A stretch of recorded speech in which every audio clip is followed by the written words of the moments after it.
बिल्कुल सही आप सुन रहे हैं। अगर आपने टाइटल देख लिया है, 2024 के बाद जीएसटी की केवल दो दर तैयार करवाई जाएंगी, एक 5% की दर और एक 10% दर। ये अलग अलग लेवल, अलग अलग स्लैब नहीं होंगे, केवल दो दरें होंगी।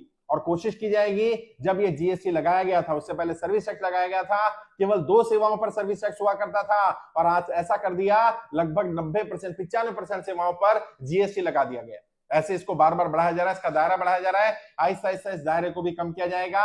ज्यादातर चीजें ऐसी रखी जाएंगी जिन पर जीरो जीएसटी हो, और अगर जीएसटी लेना पड़ जाए तो 5% और अधिकतम 10% होना चाहिए। इसके अलावा बाकी स्लैब नहीं होनी चाहिए। और जीएसटी को इतना इजी बनाया जाएगा कि व्यापारी खुद अपने हिसाब से जीएसटी कैलकुलेट कर सके, अपने हिसाब से जीएसटी जमा करा सके। कोई भी व्यापारी जो ईमानदारी से व्यापार करना चाहता है, उसे जीएसटी के नाम पर, इनकम टैक्स के नाम पर किसी तरह का भी टॉर्चर होगा, उस टॉर्चर से बचाना हमारी जिम्मेदारी है। टॉर्चर नहीं किया जा सकता। व्यापारी तो रीढ़ की हड्डी होता है देश की भाई। अगर हम अपने व्यापारियों को तबाह कर देंगे, ऐसा जीएसटी बनाएंगे, उसको जलेबी की तरह गोल गोल बना देंगे, उसमें इतने ज्यादा स्लैब रख देंगे, अगर रॉ मटेरियल है तो इतना % जीएसटी लगेगा, फिनिश प्रोडक्ट तो इतना हो गया, ट्रेडिंग कर रहे हैं तो इतना हो गया, रिटेलिंग कर रहे हैं तो इतना हो गया, तो व्यक्ति जीएसटी में लगा रहे। बड़े अमीर जो बड़े उद्योगपति हैं, बड़े लोग हैं, उनके पास तो अलग अलग एक्सपर्ट होते हैं, वो टीम रख सकते हैं, स्टाफ रख सकते हैं। छोटा व्यापारी कैसे कैलकुलेट करेगा, उसके बारे में तो आपने सोचा ही नहीं।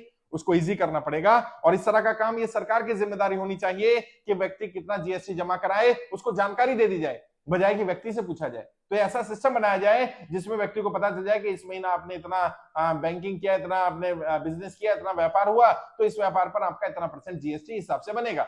5% और 10% मैं समझता हूं यह आदर्श दर है। वैसे तो आचार्य चाणक्य ने कहा था, किसी भी समाज में 5% से ऊपर कर की दर नहीं होनी चाहिए। यदि 5% से ऊपर कोई भी टैक्स लिया जाता है तो वहां पर चोरी की संभावना बढ़ जाती है।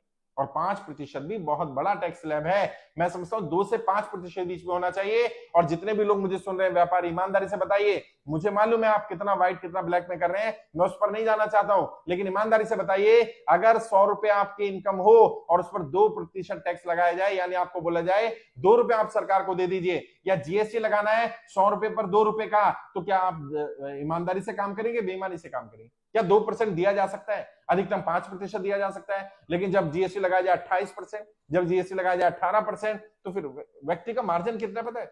मैं नाम नहीं लूंगा, लेकिन एक व्यापारी से मिला, और देश के बड़े मार्केट है लाजपत राय मार्केट, वहां काम करते हैं। वो कहते हैं साहब मैं अपनी बात नहीं कर रहा, यहाँ ज्यादातर व्यापारी ऐसे हैं जो 90% अपना काम ब्लैक में करते हैं। मैंने उनसे पूछा भाई क्यों करते हैं, कैश में क्यों करते हैं, क्यों बिलिंग नहीं करते हैं? कहते साहब एक बात बताइए, मार्जिन है 5% का और ज्यादातर आइटम पे टैक्स है 18%। अब हम 18% कैसे कस्टमर से लेंगे? कस्टमर हमें देगा ही नहीं 18%। वो कहता बिल नहीं चाहिए मुझे, तो फिर हमें 5% मार्जिन हमें मिलेगा, 18% सरकार को चाहिए। कहां से ईमानदारी से काम करेंगे?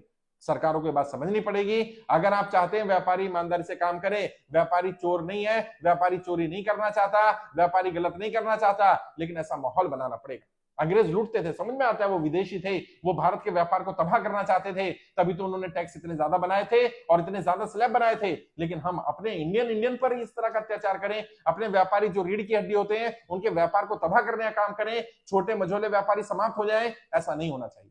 जीएसटी के स्लैब को इजी बनाया जाएगा और व्यापारियों से पूछा जाएगा कि कितना किस पर जीएसटी होना चाहिए। अधिकतम दर 10% का कोशिश करी जाएगी कि 2024 के बाद जीएसटी की दर को 10% पर ना रखा जाए।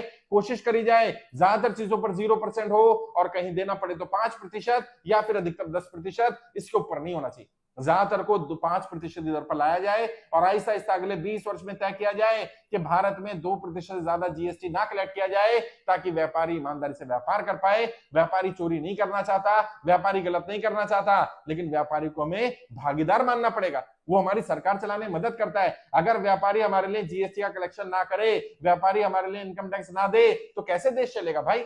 और सरकारों को ये बात सोचनी पड़ेगी कि कब तक हम अपने व्यापारियों पर डिपेंड रहेंगे, कब तक देश के व्यापारी, देश के आम नागरिक, टैक्स देने वाले नागरिक, वो देश का बर्डन, सरकारों का बर्डन उठाते रहेंगे। कोई ना कोई ऐसा पैरेलल सिस्टम बनाना पड़ेगा जिससे कि ये बर्डन उन पर कम हो पाए और आहिस्ता आहिस्ता समाप्त हो पाए। और इनकम टैक्स को तो जैसे मैंने कहा, इनकम टैक्स तो सरासर भारतीयों को गरीब बनाने के लिए लगाया गया था। इनकम टैक्स तो को अबॉलिश हो ही जाना चाहिए। इसकी अबॉलिशन की प्रक्रिया शुरू करेंगे। 2024 के बाद जनता को इनकम टैक्स ना देना पड़े, ऐसा प्रयास किया जाएगा। और अगर देना भी पड़े तो 2% से ज्यादा इनकम टैक्स नहीं लगना चाहिए, क्योंकि 2% किसी से भी मांगेंगे, कोई भी दे देगा। 100 रुपए में 2 रुपए देने में दिक्कत नहीं आएगी देश के विकास के लिए, लेकिन जब 100 रुपए में से 33 रुपए मांगे जाएंगे तो व्यक्ति ईमानदारी से नहीं बताने वाला। और आप भी जानते हैं, हम भी जानते हैं, बता दिया जाता है हमें कि सर कितना टैक्स भरना है बताइए, उस हिसाब से सिस्टम बना दिया जाएगा। ऐसा सिस्टम नहीं होना चाहिए। जितना टैक्स बने ईमानदारी से भरे, लेकिन वो तभी हो पाएगा जब हम टैक्स की दर को ठीक करेंगे। बड़े टैक्स रिफॉर्म की जरूरत है, जिसकी शुरुआत 2024 से की जाएगी। व्यापारी को सपोर्ट करेंगे तो व्यापारी देश को सपोर्ट करेगा। व्यापारी देश की रीढ़ की हड्डी होता है। अगर हमने अपने व्यापारियों को सपोर्ट कर दिया, व्यापारियों को खड़ा कर दिया, तो देश तरक्की कर जाएगा।